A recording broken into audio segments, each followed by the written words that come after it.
गुरुवारी मुंबईत मुसळधार पावसात उघड्या मॅनहोलमध्ये पडून एका व्यक्तीचा दुर्दैवी मृत्यू झाला।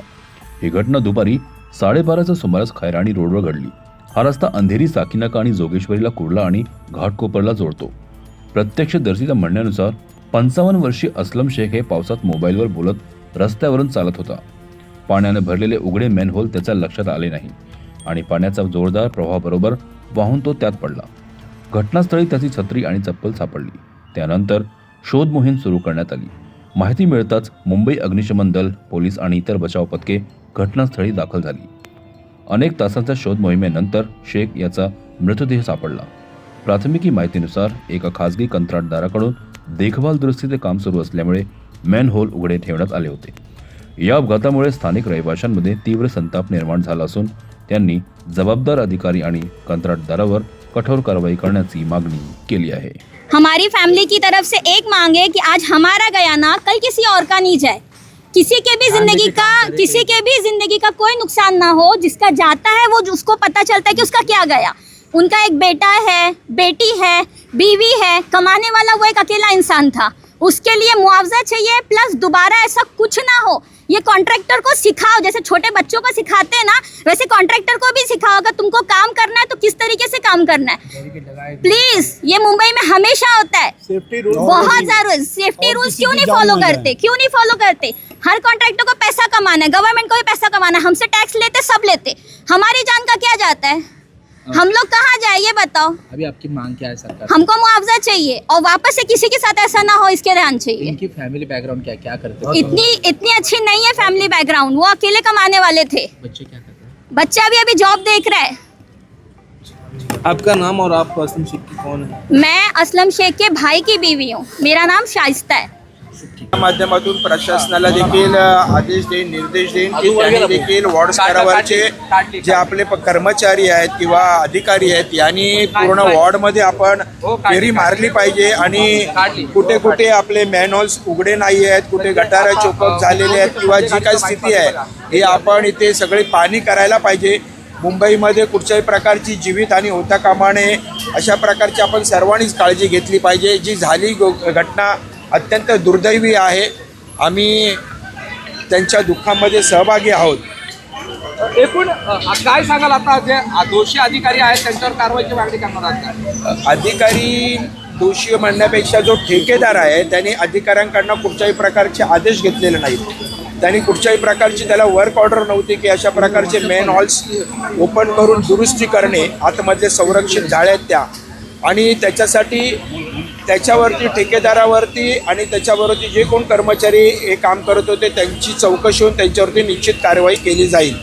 या उघड्या मॅनहोल बाबत देखील ऑडिट होणार आहे का? ज्या पद्धतीने झाडांच्या बाबत ऑडिटची मागणी मी काही दिवसांपूर्वीच आमच्या महानगरपालिकेचे आयुक्त अश्विनी भिडे यांना पत्र दिलं होतं की मुंबई शहरामध्ये जे वॉर्ड स्तरावरती आपण मॅनहोल्सच्या मध्ये संरक्षित ज्या काही झाड्या लावतो आपण त्याचं कॉन्ट्रॅक्ट संपलेलं आहे आणि आपण नवीन निविदा काढून किंवा त्याची पाहणी करून जिथे जिथे या संरक्षित झाड्या नसतील तिथे आपण संरक्षित झाड्या लावण्याचं काम करावं, अशा प्रकारचे मी त्यांना पत्राद्वारे कळवलं होतं। परंतु त्यांना त्याचं गांभीर्य कळलं नाही आणि या घटना होत आहेत। त्यामुळे प्रथमतः आयुक्त यांनी हे मुंबईकरांना याचा जबाब द्यावा, अशा प्रकारची मी देखील मागणी करतो। कसं असते की अशी जाळी असते, मागच्या वेळेला महापौरांच्या समोर व्यक्ती पडली, त्याची उलटी इन्क्वायरी चालली आहे।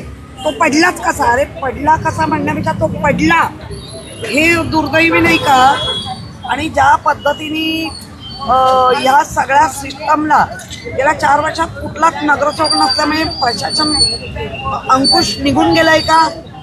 आणि आजही त्यांना अंकुश ठेवता येत नाही कारण पावसाळ्यापूर्वीची महानगरपालिकेमध्ये चर्चा होते आणि त्या चर्चेमध्ये सगळ्या नगरसेवकांच्या कुठला रिस्की आहे, हाय रिक्स आहे, जाळ्या नाही बा, हे आम्ही फिरून करत असतो।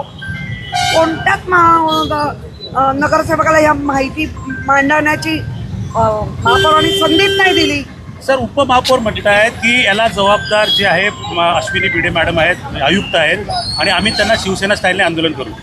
उपमहापौर काय म्हणतात त्याच्या बाजूला बसताना अगदी चिटकून मग सांगता येत नाही का ही मीटिंग पावसाळ्यापूर्वीची लावली पाहिजे, ही लागली नाहीये, ह्याच्या आता बघा आम्हाला कळताच नाही, प्रथमदर्शी आम्ही लगेच निघून आलोय. कारण इथे मुंबईकरांना वाऱ्यावर सोडण्याचं नाही पाहिजे. आता मुंबईकर महापौर आल्या का तुमच्या? महापौर हिंदी में बता वो कह रहे हैं कि 2 साल पहले नाही, कॉन्ट्रैक्ट दाखल महापौर दाखल नाही झाला ह्याचं माझ्याशी काही देणं घेणं नाही. आमचे स्वतः विभाग प्रमुख इथे हजर आहेत. प्रथमदर्शी ते सांगतायत काय घडलंय आणि तो कॉन्ट्रॅक्टर जरासा बाजूला जातो तर ते काय करत होते हा प्रश्न आहे. आणि याला जाळी आत्ता लावणं नाही अपेक्षित होतं. जाळी ही 31 मेच्या किंवा तुम्हाला निसर्गाने अजून 1 महिना दिला तरी ह्या घटना घडल्या. इकडचे विभाग प्रमुख आहेत ते सांगतात की आम्ही कोणत्याही प्रकारची परवानगी दिली नव्हती. मे महिन्यामध्येच त्याच्यानंतर काम थांबवायला सांगितलं होतं. इथे कोणाच्या परवानगीनी परवानगीचा प्रश्न कुठे परवानगीचा प्रश्न कुठे महानगरपालिकेने कधी करायला पाहिजे मॅडम काय हा सांगताय? 31 मेची अगोदर डेडलाईन करायला पाहिजे सगळी कामं. आणि ती डेडलाईन असताना तरी निसर्गाने 1 महिना पुन्हा तुम्हाला दिला. उशिरा पाऊस आला. त्यामुळे मला असं वाटतं इथे अधिकारी आणि कॉन्ट्रॅक्टर आणि आयुक्त AMC वगैरे यांना प्रश्न विचारले पाहिजे. आणि ते आता उपमहापौरांनी विचारले. पण उपमहापौरांना माझा परत एक सल्ला आहे प्रेमळ, तुम्ही खूप कर्तव्यदक्ष आहात. शिवसेना स्टाईल आंदोलन कर म्हणतात. एक प्रश्न उद्भवतो, या सगळ्या गोष्टींमध्ये झटकण्याची गोष्टी सुरू आहेत का? हो. उपमहापौर अधिकाऱ्यांवर ब्लेम करतायत. अधिकारी म्हणतात आम्हाला काय माहित होतं आणि महापौरांचा दौरा संपूर्ण झालेला या काळात. बघा दौरा म्हणता का त्याला, ती नारळ पाण्याची पार्टी होती, वराड होतं. त्या वराडामध्ये तुम्हाला काही दिसलं का? तुम्ही होते तेव्हा असे प्रश्न विचारले गेले का की बाबा किती मॅनहोल आहेत, कुठल्या वॉर्डमध्ये जाळ्या वाचवण्याचं काम कम्प्लीट झालं, असे प्रश्न तुम्ही ऐकले का? तुम्ही होता, आम्ही नव्हतो. आम्ही तुमच्या माध्यमातून पाहिलं, नारळ पार्टी पाहिली, दे धक्का पाहिला, वराड पाहिलं, हे सगळं आम्ही पाहिलं. त्याच्यातून निष्पन्न काय झालं तर झाड पडून एका छोट्या लहानग्या मुलाचा मृत्यू आणि आज एका निष्काळजीपणामुळे एका मुंबईकराचा मृत्यू. आज आपण बघतोय हेच चालू आहे. आमच्या चांदीवलीमध्ये दुसरी यामध्ये जे दोष आहेत त्यांनी काम ओपन करायला तुम्ही पाहिजे. आणि आम्ही या दिवसांमध्ये प्रश्न सांगितलं पावसाळ्यामध्ये कुठेही तुम्ही उघडू नका. आणि हा रेग्युलर मॅन्युअल नाही, हा वेगळ्या टाईपचा मॅन्युअल आहे. कारण हा उघडायला तसं सोपं नाही आहे, कारण याला 3 ते 4 लेबर लागतात. असं सहज तुम्ही उचलू शकत नाही. हा ओपन केला त्याच्यासाठी, कारण त्याला जाळी लावणं काय त्याच्यासाठी जाळी लावायला सांगितलं. कारण जाळी लावायचे काम ऑलरेडी आपण मेच्या अगोदर सगळ्या जाळ्या इन्स्पेक्ट केल्या जातात. मग ह्याच्यात जाळी नव्हती असं हा स्कॅपर मॅन्युअल आहे, वेगळ्या टाईपचा मॅन्युअल. आपण रेग्युलर ज्या गोल्ड आहेत त्या सगळीकडे लावले. तर त्याचे आम्ही आता फोटो पण मागवले लोकेशन वाईज. पण सर आता ह्याचा जो कॉन्ट्रॅक्टर होता वॉर्ड ऑफिसर आहे. काय घटना कशी घडली नेमकी, काय या घटनेची कारण आहेत काय सांगाल सर? काय घटनेची कारण सांगाल?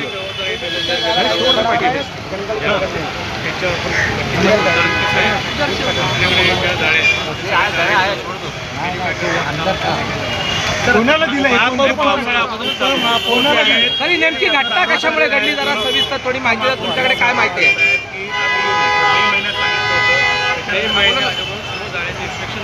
मग ह्या जाळीचं झालं नव्हतं.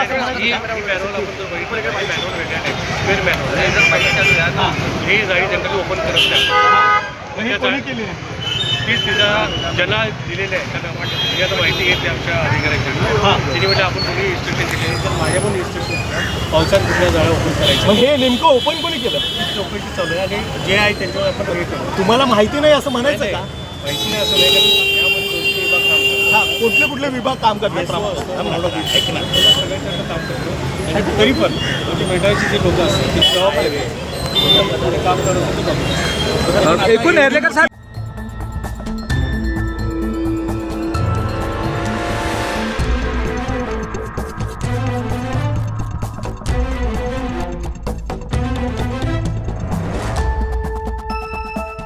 CEN न्यूज, देश प्रदेश की ताजा तरीन खबरों के लिए CEN न्यूज को सब्सक्राइब करें और रहें पल पल की खबर से हर पल बाखबर।